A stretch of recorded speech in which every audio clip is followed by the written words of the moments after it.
I would like to start by acknowledging the Turrbal and Yagara people of Brisbane as the traditional custodians of the land that I live and work.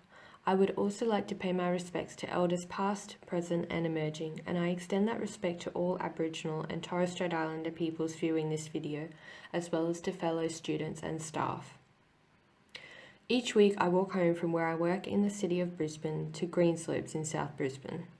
I decided that this would be the perfect opportunity for me to discover Indigenous influence within my area, and I assumed that I would find it with relative ease. I hoped that on previous occasions when walking home that I had simply missed signs that were present, as I had not been consciously seeking them out. Knowing that just down the road was the site used and transformed each year for NAIDOC celebrations, I expected that Indigenous Australians and their culture would be present.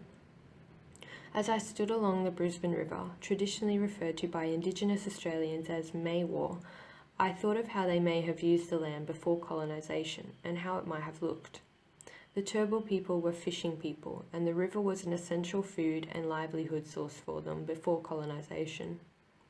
Although, as I look out at the river now, there is no sign of Indigenous culture or any indication of their continued connection to the river.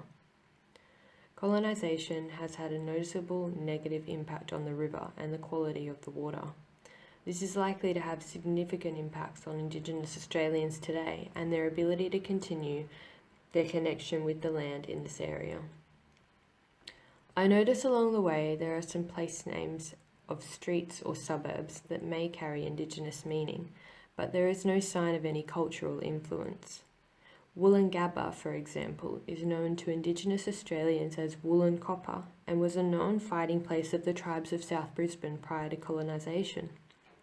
And yet, as I look around, there is nothing visible in the area to recognise this important history.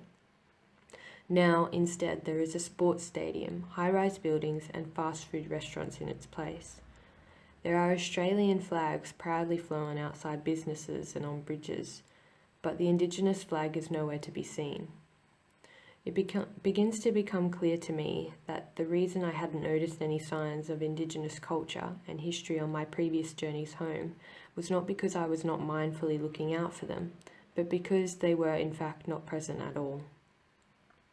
Aboriginal and Torres Strait Islander people are the longest continuing surviving culture in the world, and yet there is no pride or respect for them as a people, and no acknowledgement of their history or culture within my local area, and very little in mainstream Australian society in general.